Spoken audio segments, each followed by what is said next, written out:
Hola a todos y todas, desde Colombia, Bogotá, estamos en la primera edición o transmisión de Parchando con los Prietos.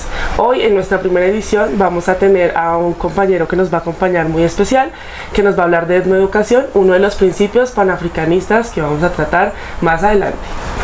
Hoy estamos con Giro Lazo. Hola Giro, ¿cómo estás? Hola Karen, muy a gusto de la invitación el día de hoy y listo para hablar lo que sea. Gracias. Bueno, les cuento un poquito de Giro. Su nombre, no cimarrón, su nombre occidental es Wilson, pero pues él se autorreconoce luego de unas, que él ahorita les contará las transiciones que ha tenido de autorreconocimiento para llamarse Giro Lazo. Entonces no sé si quieres hablarnos un poco de tu nombre, por qué Giro, y luego vamos a ir andando en el tema. Bueno, es por dos razones. Una histórica, que es por mi mamá.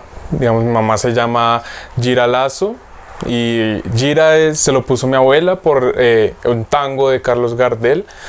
Y digamos que cuando yo nací, mi mamá y la familia quería llamarme Giro, pero pues actuó, digámoslo así, el sistema patriarcal, y me pusieron el nombre de Wilson Jair, que es el nombre de mi papá. Pero igualmente toda mi familia, incluida la de mi papá, me dice Giro desde pequeño. Ya después de mucho tiempo me gustaba más cómo era ser llamado Giro Lazo más que Giro Ordóñez, por una cuestión pues tanto de estética como también de cercanía familiar hacia mi familia materna. Entonces desde ahí empecé a decir, no, díganme Giro Lazo, y en todos los espacios me determino así, y ha sido como la forma en la que me he construido, no desde un legado digámoslo así colonial, sino desde un legado propio, ya que también esto me lo contó un compañero hace poco, que es por ejemplo en Brasil el apellido de las mamás va primero que el del papá en los favelados, ¿no? Entonces en ese sentido yo dije pues fue como casi de mucha casualidad que yo escogiera llamarme Giro Lazo y no Giro Ordóñez. Entonces yo digo que soy también casi un favelado cimarrón. Un favelado colombiano. Bueno, partiendo un poco de este autorreconocimiento, también nos gustaría que nos hablaras un poco de quién es Giro, qué hace Giro, a qué se dedica en esta ciudad tan grande y tan abrumadora en muchas cuestiones, en muchas situaciones. Un hombre negro, joven, empobrecido, que cómo actúa, qué hace, en qué se mueve. O bueno, un hombre negro autorreconocido como tal, consciente de tal, qué hace en la ciudad. Pues yo, primero que todo, me reconozco igual que como lo hizo Manuel Zapata Olivella, como un vagabundo, porque ha sido como parte de la construcción, he sido como diferentes giros en mi vida, pero yo creo que ese andar es el que te permite reconocerte como un hombre negro y reafirmarte como tal. Soy un estudiante de licenciatura en Ciencias Sociales de la Universidad Pedagógica Nacional. Octavo, noveno semestre, ahí vamos. Ya el otro año espero graduarme, y ha sido un proceso desde muy pequeño, este autorreconocimiento como hombre negro. Al principio pues dentro de la ciudad, como uno está prácticamente solo, digámoslo así, o digámoslo dentro de la comunidad está un poco dispersa, pero somos juntos. Sí. Pero en el momento de que eres educado y tal, todo esto genera como una educación un poco colonial, digámoslo así, en el momento en el que te encasillan como la persona que no es inteligente, como la persona que no es sabedora de ciertas cosas. Digamos que uno de mis primeros palenques mentales fue la música, y siempre ha sido casualmente la música negra, afrodescendiente y africana. Siempre me fui por los lados del reggae, los lados del rock, que también tiene unas cuestiones de música negra, afrodescendiente, y así con el afrobeat y muchas músicas que de una u otra forma, antes de encontrar aún más comunidad, porque digamos en un principio yo era como lo quiere el Estado, individualizado dentro de la ciudad. No somos percibidos como comunidad, sino como individuos, sujetos étnicos. Ajá, pero no nos reconocen como una comunidad dentro de las ciudades. Entonces que eso más o menos te cierra, y mi comunidad era mi familia, que mis tías, mi tío, entonces todos ellos eran mi comunidad, pero después empiezo a ver que existen también personas negras, afrodescendientes, que están también con los mismos dilemas que yo, no sé qué, y ahí empiezo como a interesarme y parchar un poco más, y ya empiezo como la cuestión de decir, ok, me reafirmo como una persona negra porque tengo unas cuestiones identitarias, pero también comparto la música, comparto conocimientos, comparto un legado histórico. Se empieza a construir una cultura dentro de esta cultura gigante que tiene una diversidad que yo diría obligada, porque de hecho Bogotá, que es donde nos encontramos para los que nos ven, es una ciudad sí diversa, pero no es porque quiera, sino por flagelos y conflictos y situaciones que han hecho que la gente migre y se acomode aquí, porque la ciudad, bueno, Colombia es un país centralizado, entonces todo está en Bogotá y entonces hace que las oportunidades se den acá. Entonces la gente migra a Bogotá o a donde están las oportunidades, y eso es lo que hace, o esa es la respuesta a que Bogotá sea una ciudad diversa, entre comillas, claramente. Diversa. Ser diverso es una cosa que ser te diverso cortan. es, si bien es diversa culturalmente, pero como ya lo dije, es obligada. Ser diverso en esta ciudad es una cuestión problemática, de hecho, para la persona diversa, como para la comunidad en general, o la comunidad colonizada, la comunidad opresora, bueno, como lo queramos ver desde una perspectiva bastante amplia. Por otro lado, Giro, ya que estamos entrando en materia, en calor, ya que nos contaste qué haces, a qué te dedicas, nos dijeron fuentes oficiales que vendes biche. ¿Qué es biche? ¿Qué significa el biche como para nuestras comunidades? ¿Qué significa vender biche en Bogotá? Mucha gente que no conoce el biche, no sabe qué es. Nosotros mismos muchas veces hemos satanizado la palabra biche o el consumir esta bebida ancestral que es resistencia y cimarronaje total de nuestra gente en los pueblos y en toda esta resistencia negra que tenemos en Colombia. Sí, digamos que es parte también de mi historia. Toda mi familia, digámoslo así, ha sido bichera. Eso es algo innegable. Creo que aunque yo no sabía y me escapé por un rato de eso, creo que de una u otra forma la raíz ha sido fuerte. Entonces el biche ha sido como la forma en la que se ha construido la comunidad en algunos sentidos culturalmente, tanto el proceso que es cultivar la caña, hacer el guarapo, tener el guarapo, destilarlo, tenerlo ahí y que sea tanto para poder festejar o estar en un folgorio, una fiesta tradicional, o estar un poco enfermo con lombrices o querer curar alguna enfermedad o los mismos cólicos. Entonces ahí está la botella de biche siempre en un lugar arriba de la casa en donde llegan y le sirve para esto y uno para lo otro. Es decir, que el biche, además de ser alegre, que nos alegre la vida en situaciones folclóricas, festejas y demás, también nos sirve para nuestra salud. Ha sido usado, de hecho, por nuestras comunidades muy seguido, por las mujeres, mayoritariamente para calmar sus cólicos, dolores bajos, los que llamamos nosotras como en la zona del abdomen bajo, cuando tenemos días menstruales, cuando se tienen dolores como de primeros días de embarazo, no sé si días, pero sí, primeros meses de embarazo. Entonces creo que esta bebida es importantísima y el hecho que la vendas en esta ciudad es importantísimo. Conocí hace no mucho, hace como un buen tiempo, digámoslo así, una anécdota en un río del Pacífico, que que servían el biche, pero no es un biche cualquiera, sino un biche preparado para cuando nace el bebé. Entonces ese primer biche, nace el bebé, se le da un poco a la mamá y se le da a la comunidad como celebrando la llegada de este bebé, pero es porque ese biche también limpia muchas cuestiones de la placenta y todo esto que mencionan. Sí, y de hecho en nuestras comunidades muchas mujeres le dan un uso específico a sus placentas, bueno. Y con el biche, pues, continuamos. Bueno, pues, no, espera, porque...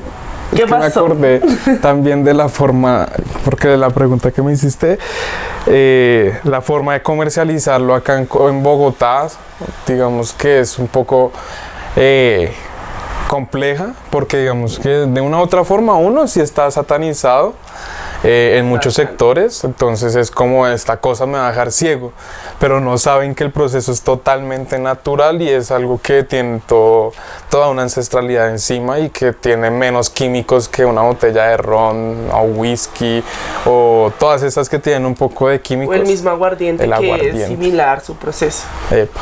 Entonces sucede eso, o también sucede lo que está sucediendo actualmente, que se genera una apropiación y un extractivismo cultural en donde se compra el biche a la comunidad, se trae a la ciudad, pero la persona que lo vende a unos precios exorbitantes, en donde solamente pueden acceder ciertas personas y de que de una u otra forma no le retribuyen económicamente a la comunidad lo que realmente debería retribuirse a lo que lo está comprando y a lo que lo está vendiendo, digamos, por acá. Ciudad, que es la misma problemática que encontramos con otros productos, con el sector campesino.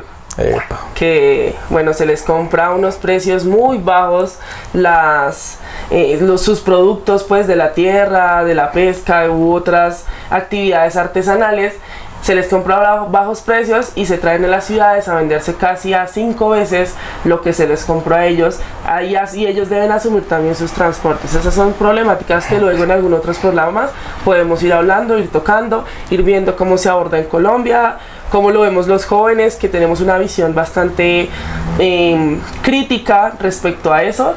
Pero bueno, hoy en materia lo que queremos hablar puntualmente es sobre la etnoeducación. Y ya que está aquí nuestro compañero Giro acompañándonos, y qué bueno que esté aquí en este espacio, porque los jóvenes negros tenemos cierto temor o cierta preocupación porque hemos sido invisibilizados. Si bien el pueblo negro en general ha sido invisibilizado, pues los jóvenes también lo hemos sido, tanto así que nos toca como madurar para pasar a la etapa adultos, para poder que se nos respeten nuestras decisiones, nuestras posturas, nuestras críticas y nuestras cuestiones. Entonces creo que el tener en cuenta jóvenes negros en estos espacios es importante. Hablando ya, entrando un poco más en materia, me gustaría saber, Giro, por qué o cómo ingresa todo este tema de la etnoeducación a Colombia. Colombia, que es un país claramente diverso y que ha tenido que tuvo una situación dentro de la colonización de América Latina o del sur de América, pues específica por su posición geográfica, y eso hace que en esta tierra hayan muchas comunidades étnicas negras, afrocolombianas, raizales y palenqueras. En ese orden de ideas, cuando se habla de este tema jurídicamente, cómo ingresa al país, cómo está aquí. Yo sé que no es tu área, hablando de lo jurídico, pero pues sí, pero pues me sé unas cositas. hay que estudiarlo. Si lo abordamos es porque lo estudiamos, entonces queremos que nuestra audiencia pues tenga ese conocimiento que tú tienes y no lo compartas a todos. Bueno, digamos lo que oficialmente dicen que hay 3 momentos, pero creo que se olvida un cuarto momento, que es, digamos, históricamente, desde que somos arrancados de África y traídos acá a Abya Yala, América.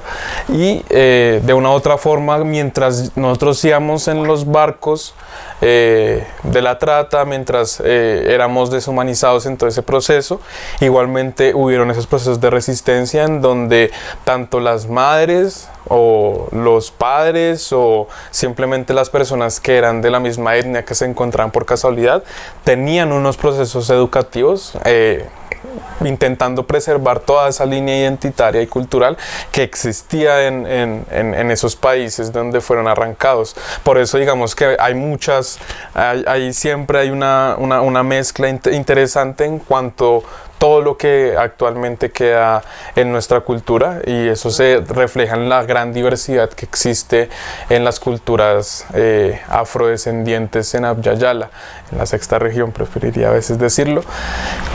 Y a partir de eso está todo ese proceso de resistencia, ya entrados ya al siglo XIX, XX, con un poco más de todas estas cuestiones institucionales y estatales, empieza esta cuestión de pensarlo. La construcción de una república, bueno, antes de República, Gran Colombia, y bueno, todos estos intentos de copia europea, de copia institucionalista de Europa, prácticamente, o de la colonia europea que se esparció en Abya Yala.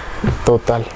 Ahí es donde empieza a verse como estos atisbos de la institucionalización de la etnoeducación. Digamos que eso ya existía y de una u otra forma los españoles y todos los colonizadores lo tuvieron en cuenta al hacer los cabildos indígenas, preservando de una u otra forma esas culturas, pero pues sabiendo que tenían que aprender pues la lengua española o la lengua inglesa en el caso de el norte.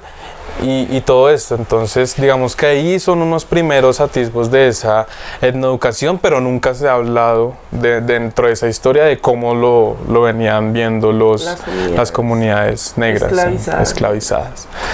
Entonces en los 80 empieza toda esta cuestión, por lo menos aquí en Colombia, bueno, toda la América, pero pues en los 80 es cuando nace toda esta cuestión de la etnoeducación, buscando preservar esos lenguajes de las comunidades indígenas, más nunca se habló de las comunidades negras dentro de esos estudios. Digamos que existían todas unas escuelas gigantescas sobre estudios antropológicos de las comunidades indígenas, pero las personas y lingüísticos, uy, sí, total. Lingüísticos, antropológicos, sociológicos, porque los lingüistas, los antropólogos y los sociólogos les encanta hablar de las comunidades indígenas, y es algo muy repetitivo, y es algo que ha llevado a que las comunidades negras tomen su propia batuta y digan: no queremos que nos definan, que nos reconozcan, nosotros nos autorreconocemos, nosotros nos definimos desde donde estamos enunciados.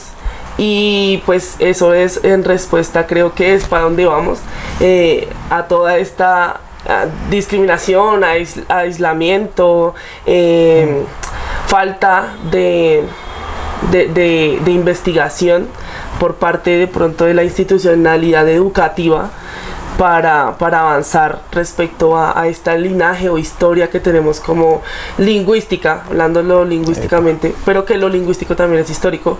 Entonces de este linaje o de esta línea lingüística que tenemos las comunidades negras, que no son heterogéneas, homogéneas. Heterogéneas. No son homogéneas, sino heterogéneas. Son heterogéneas por la mezcla étnica que tuvimos.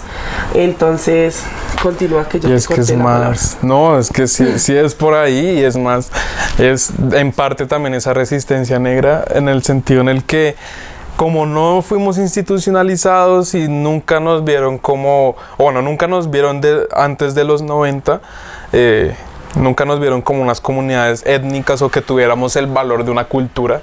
Siempre fuimos vistos como esos salvajes de allá que están metidos en el monte y que a veces les da por llegar acá a las ciudades, pero es que a estudiar, pero necesitamos civilizarlos, ¿no? Entonces, digamos que así era como la educación homogenizante existente entre los 80, pero que aún así preservaba algunas cuestiones de la cultura indígena. Ahí es cuando empiezan muchos profesores negros a pensarse estas cosas. Mayoritariamente provenientes del Chocó, de esta zona del Pacífico. Sobre todo. Sobre todo, sí. Que existen las normales y toda esta tienden cosa. Tienden a ser de esta parte del Chocó. Y una cosa que también siempre es como invisibilizada es como las profesoras palenqueras y las profesoras raizales fueron quienes pusieron también ese plus a la etnoeducación, ya que generaron procesos educativos a partir de la lengua africana criolla, que es el raizal, y la lengua palenquera. Y patuá y palenque. Eso. Ese se me olvidó. Patuá. Es parte de descolonizar descolonizar el lenguaje. Entonces, digamos que ahí empiezan esas pequeñas formas de querer decirle al Estado y decirle a la sociedad en general: nosotros también tenemos nuestras formas de educarnos y nuestras formas de preservar nuestra cultura. Y bueno, viene acá en Colombia todo este boom de la Constitución del 91, que bueno, después podríamos hablar de todo lo que sucede ahí. Otro programa, ya le está prometiendo, hay otro programa de la Constitución del 91. Bueno, queden atentos. Y pues ahí digamos que salen todas estas cuestiones de volvernos sujetos étnicos y que el Estado reconozca que hay una multiculturalidad o interculturalidad existente dentro de Colombia.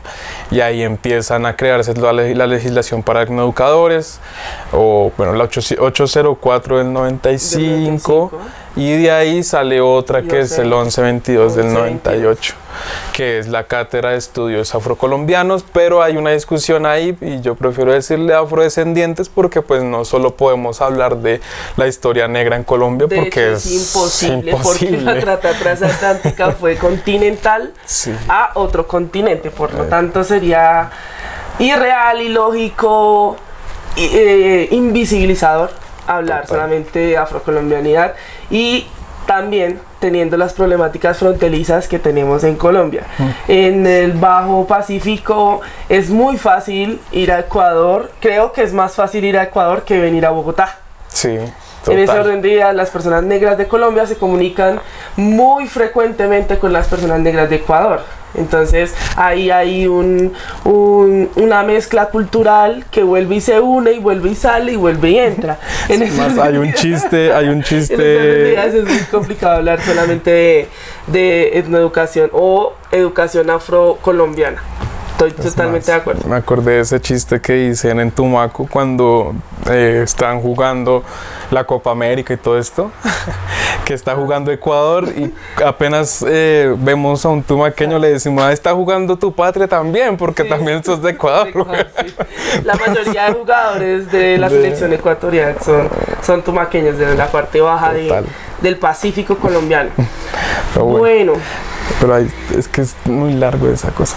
¿Por qué? Porque, bueno, se institucionaliza todo esto y está el tercer momento que, digamos, vuelve a buscarse la forma en la que vuelva a estar en la comunidad, ¿no? De cómo el 804 y el 1122 pueden ser unas formas de etnoeducación y educación propia para las comunidades. Y es como el punto en el que nos encontramos actualmente, de cómo volvemos eso. Sin embargo, creo que estos decretos están pensados a la institucionalización, ¿no? Epa. Pero nosotros siempre, ya dijiste un recuento ahí bastante amplio, hemos sido... O sea, estamos fuera de la institucionalización o de la institucionalidad o de la institución. En ese orden de ideas, pues se han organizado, nos hemos organizado para continuar con esas prácticas educativas propias, igual que las maestras en Palenque, que eso es una acción que se debe reconocer, pero que no se ha hecho. Pero eso es otro problema.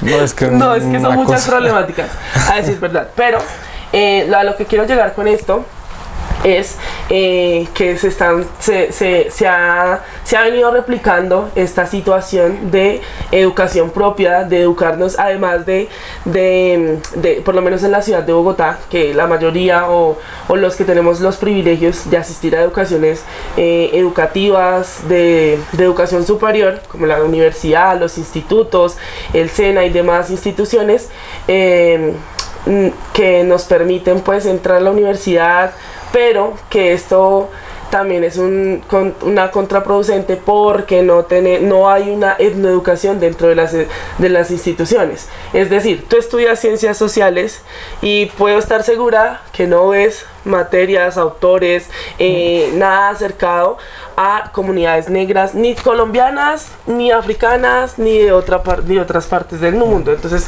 eso hace perder el autorreconocimiento en los jóvenes negros y negras. En ese orden de ideas, pues nos toca, además de la educación occidental que tenemos que recibir en las universidades, nos hemos organizado en crear unos espacios de autoeducación, de educación propia, en la que se plasman diferentes cosas, pero les voy a contar una cosa. Para eso el experto también es Giro. Entonces vamos a seguir con el mismo invitado. No vayan a creer que vamos a traer otro invitado. No, todavía me falta mucho para experto, pero pues creo que voy en el camino. Uno se vuelve experto ya. La experiencia es lo que da la experiencia. Cuando me digan tío, ahí yo puedo decir que soy un experto. Es decir, que cuando seas viejo. Sí. Creo que eso también es parte del caminar. Y lo que dices es totalmente cierto. Creo que, es más, hasta cuando exiges que coloquen algún autor o que hablemos de algún tema referente a África y la diáspora africana, siempre es visto con resistencia. Me acuerdo una vez que yo estaba en una clase de historia de pueblos originarios y nunca vimos la historia de algún pueblo africano, alguna historia, lo más cercano. ¿De qué problemáticas hablo? O sea, lo más cercano fue Egipto y aún así no se problematizó quiénes eran las personas que estaban ahí. Entonces, y el Egipto blanqueado que nos ha vendido, ¿no? Obviamente que se construyó con extraterrestres. Ajá, ese fue el que nos enseñaron a nosotros.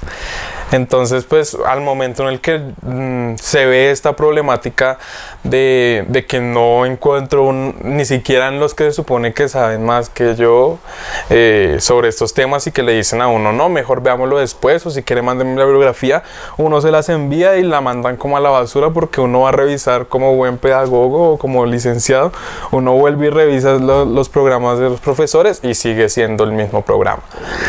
Entonces, a partir de eso, pues es algo que viene de atrás, porque pues no puedo hablar solamente desde un yo individual, sino que mucha gente negra, afrodescendiente que ha estudiado y demás, entra a las universidades o a la educación superior o desde los parches de los barrios y empieza a problematizar esa falta de una historia propia. Entonces ahí empieza a verse como esas resistencias y esa búsqueda de una historia que nos pertenece de una u otra forma y que es de todos, y que pues al conocernos nosotros como personas negras afrodescendientes también podemos ver las formas en las que los demás puedan entender y apreciar esa historia tanto como aprecian una historia europea. Y además es que más allá de que nos muestren como para autorreconocernos como los hombres y mujeres esclavizadas o hombres y mujeres esclavas, porque ni siquiera usan la palabra esclavizada,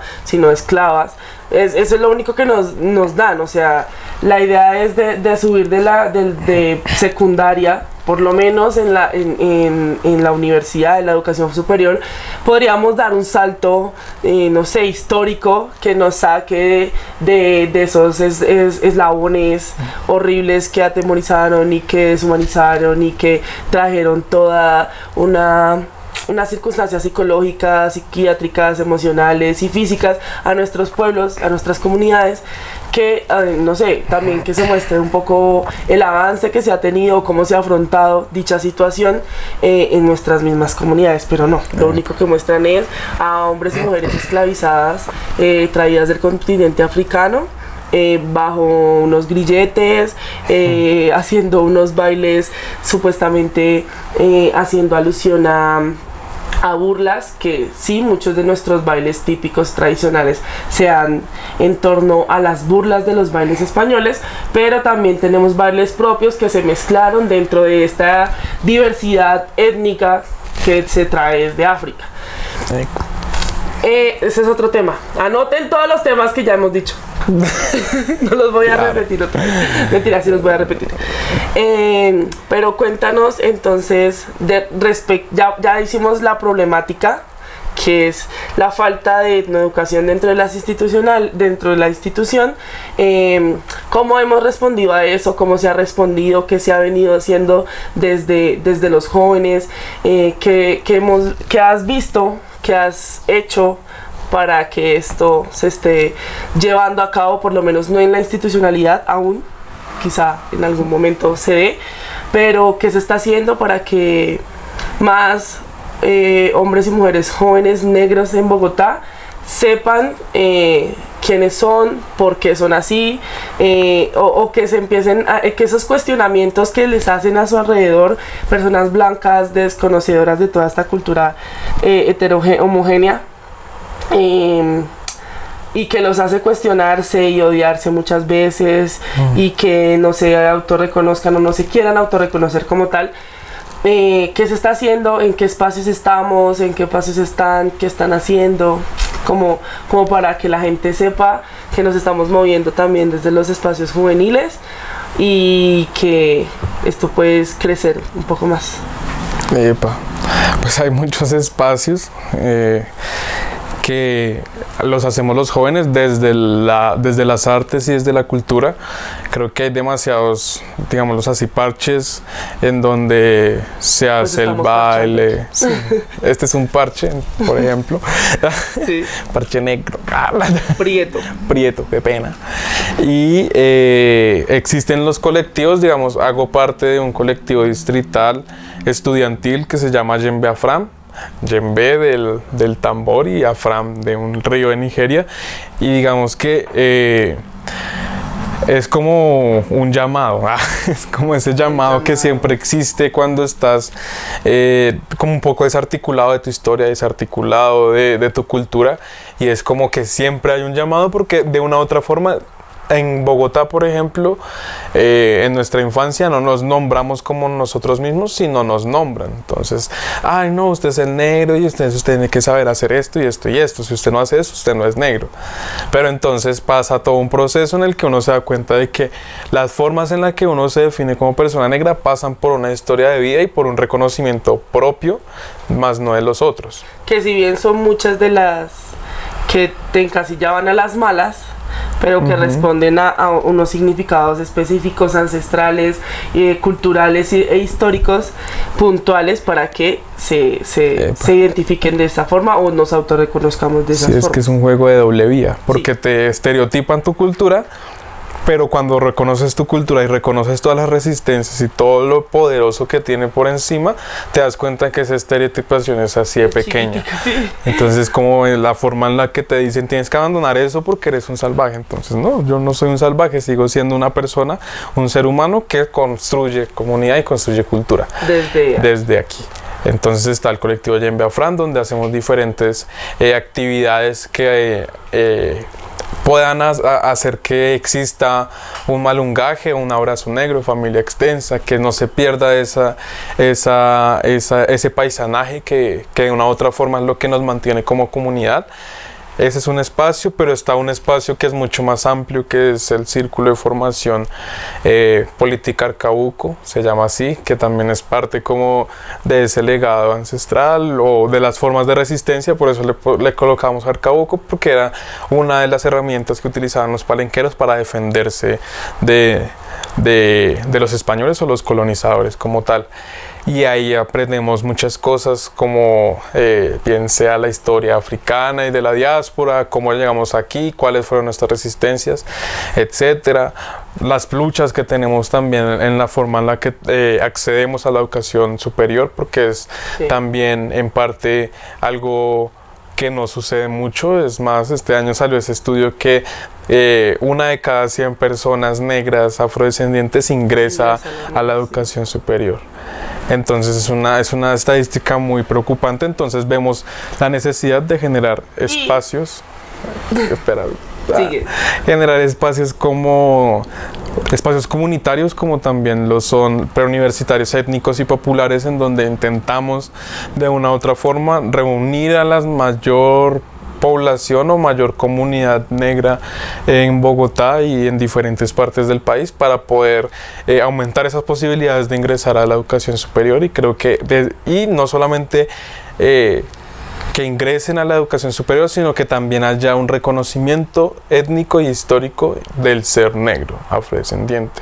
Entonces todos estos procesos generan como esa etnoeducación no institucionalizada, porque pues los currículums son regados y como las formas en las que cada parche lo ve necesario y pertinente, ¿no? Entonces, para continuar, o para no diría complementar, sino un poco problematizar eso que estás diciendo, o a qué responde esa cifra que nos acaba de dar Giro respecto a una persona de 100, que es una cifra abismal. 1% sería el incumplimiento del artículo transitorio 55, por el que se expide la ley 70 del 93, en la que argumentan su base sólida es el desarrollo económico, social, académico, cultural de las comunidades negras en Bogotá. Si no hay educación superior, no hay desarrollo. No es porque así nosotros nos definamos, sino que porque el país colombiano funciona así.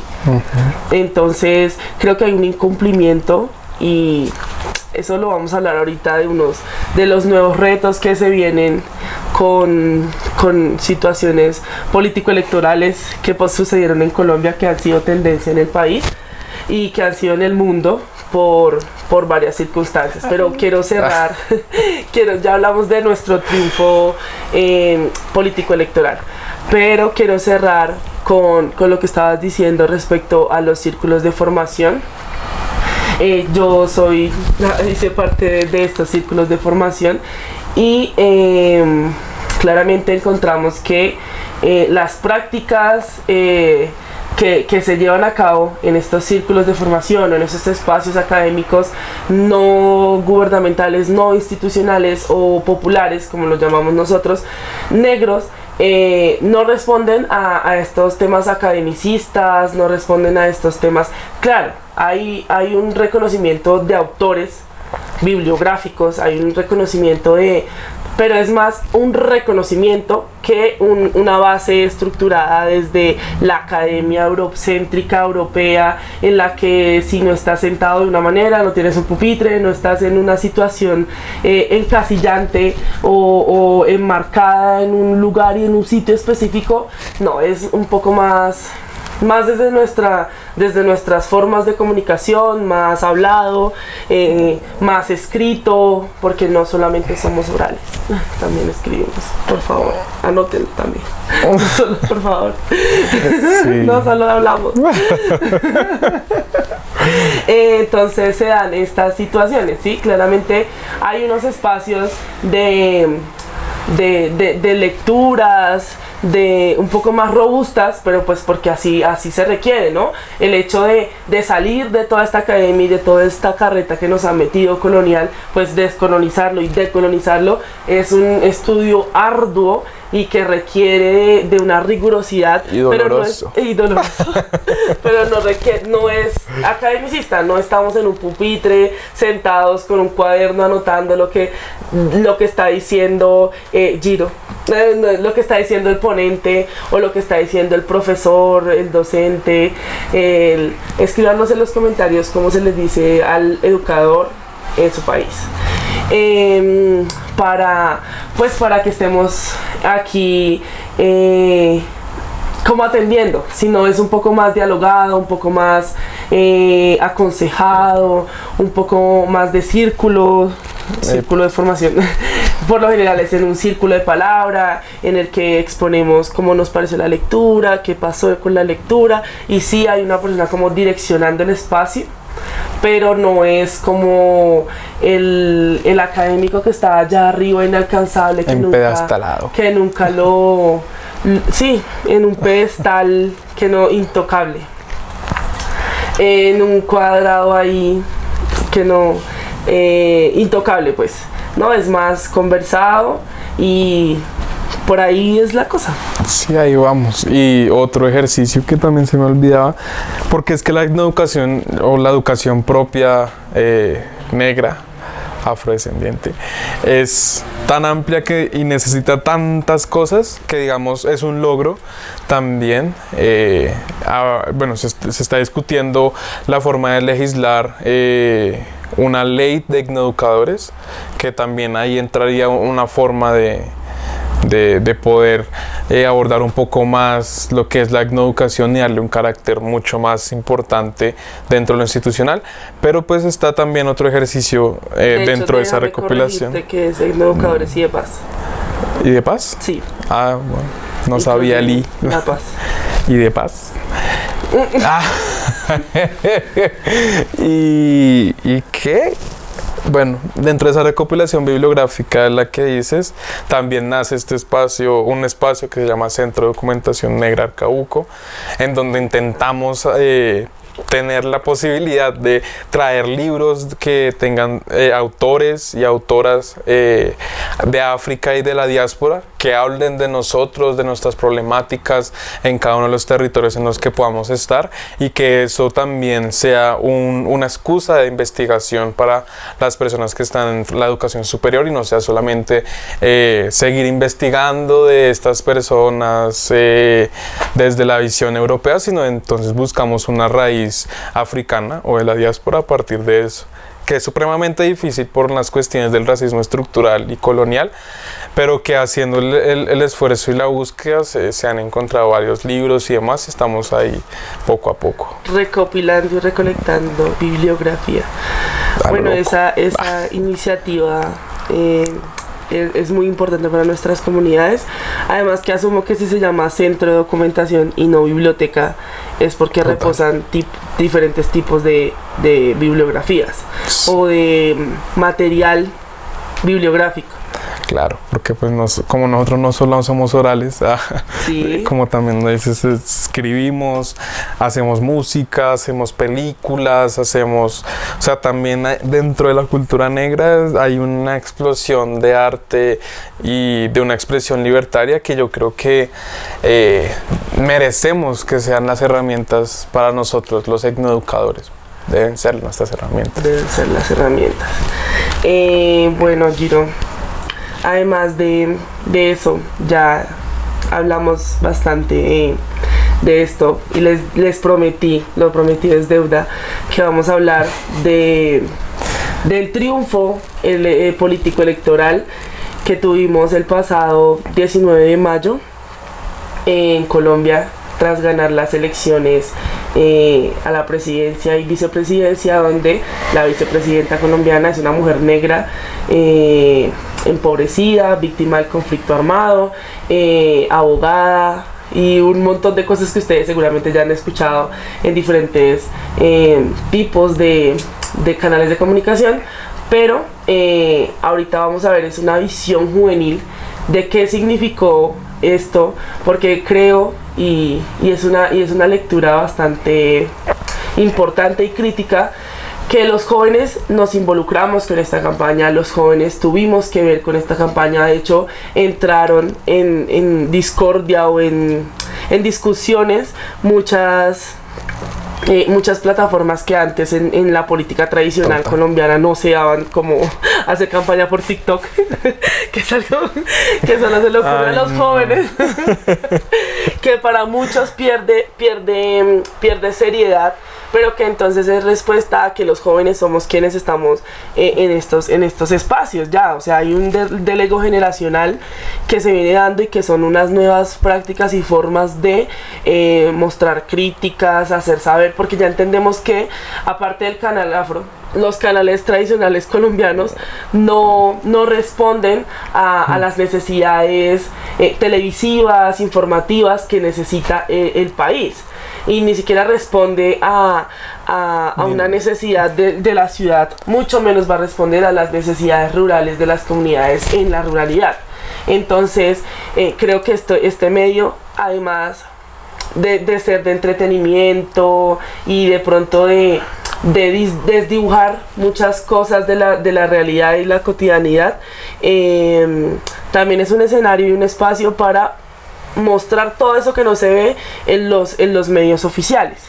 Entonces, no sé qué piensas tú, cómo viste el rol de los jóvenes, o de los jóvenes a tu alrededor, claro, porque no conoces a todos los jóvenes del mundo de Colombia, pero bueno, en la vista general que se tuvo de lo involucrado que estuvimos los jóvenes en esta campaña, y pues tú como hombre negro, en la campaña que se hizo particularmente desde el movimiento negro, del movimiento social negro, para que la victoriosa Francia Márquez estuviera donde está, porque no es solamente respuesta claramente a una aspiración político-electoral, sino hablo del movimiento social porque es quien está detrás, ¿no?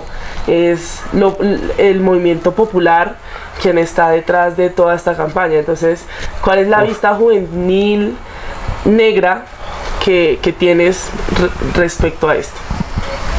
Como diría un amigo, eso hasta sería una tesis muy buena. Usted sabe que yo hago preguntas de tesis. Mis preguntas siempre son de tesis. Anoten. Ay, cuando quieran hacer sus tesis me llaman. Y yo les tengo la pregunta problema. Pues es que es tan amplio que no sé por dónde empezar, porque pues yo hago parte también de esa organización negra, que de una u otra forma se desenmarca un poco de eso político electoral, porque por una cuestión de decir es que el Estado no nos va a dar nada, entonces necesitamos crear nuestros espacios, pero pues poco a poco creo que esa discusión se ha venido dando de una forma muy, digámoslo, seria. Entonces creo que era el momento histórico lo apremiaba, y nos metimos de lleno hasta las personas que no creíamos en los apolíticos. No, tampoco hasta allá, tampoco. Los que no creemos en lo político electoral, dijimos tenemos que meternos ahí porque pues es un momento histórico para Colombia. Creo que eso movió a muchísimos jóvenes que de una u otra forma no votaban, eran indiferentes ante esa cuestión, y creo que eso es un trabajo que venimos haciéndolo desde toda la historia de Colombia, porque pues es el primer gobierno progresista y de izquierda que existe acá. En esta partecita. En este pequeño pedacito. Lo logramos. Y entonces ver que un antes fue el paro del año pasado, y de cómo eso generó diferentes redes para que diéramos una discusión desde lo juvenil, de una forma más o menos concreta, de decir necesitamos hacer algo en las elecciones, y eso fue lo que nos empujó, y estar al frente con Francia, por ejemplo, desde el proceso de comunidades negras, intentar estar ahí, no de lleno, pero sí estar pujando en espacios, abriendo discusiones, diciendo esta es una buena alternativa y demás, y creo que estrategias puntuales que de una u otra forma ayudaron a que eso se diera, salir a las calles a buscar firmas, salir a hablar con el vecino, hablar con la vecina, en una discusión normal con la familia, normal, tranquila. Claro. Con la tía. Los votos fueron los de la familia Uribe.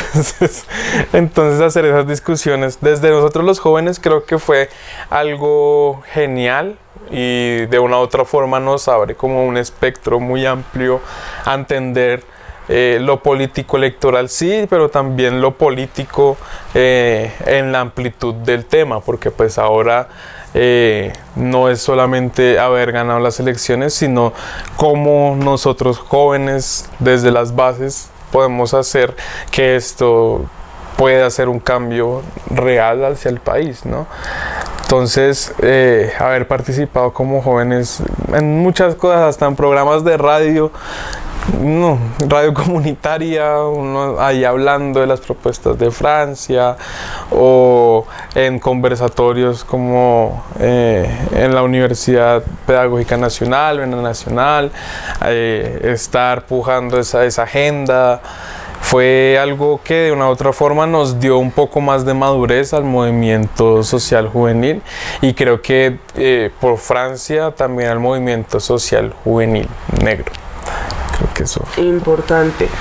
Bueno, y ya elogiamos a Francia y manifestamos abiertamente que estamos con este gobierno. Sin embargo, sabemos que hay unos retos específicos para el presidente Gustavo Petro respecto a las comunidades negras, que es lo que nos atañe, que es lo que nos tiene aquí.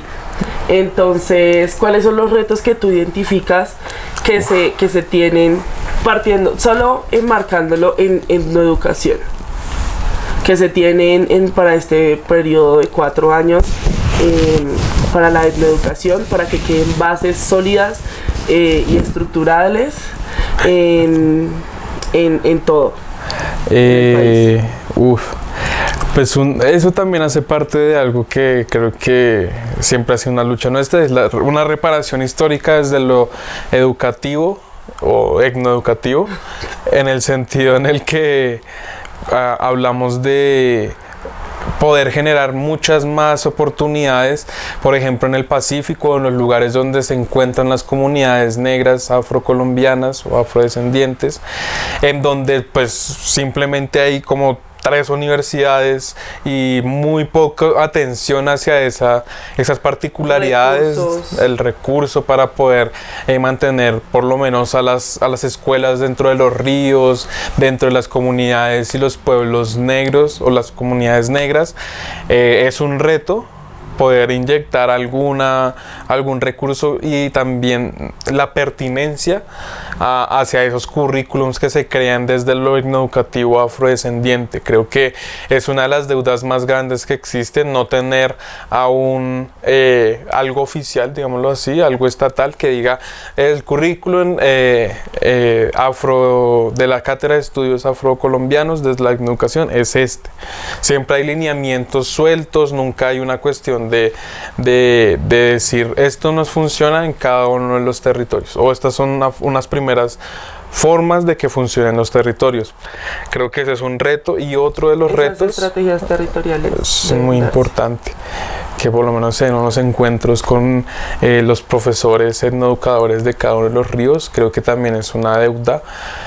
Y una de las que son también algo que tenemos que apuntarle es a las universidades propias, que de una u otra forma es una de las formas en las que también este gobierno está apuntándole a abrir más universidades dentro del país, y yo creo que pujar para que sean universidades que atiendan también a esas cuestiones territoriales, pero que atiendan también a esos conocimientos ancestrales del pueblo negro afrodescendiente es muy importante. Entonces ese es un reto en el que nosotros también como jóvenes etnoeducadores y de la mano con también los etnoeducadores de medio y de antaño, los adultos y los viejos, tenemos que empezar a ver cómo conectamos esas historias, esos conocimientos, y cómo lo volvemos algo real dentro de diferentes currículums que rompan también de una u otra forma esta educación eurocéntrica o occidental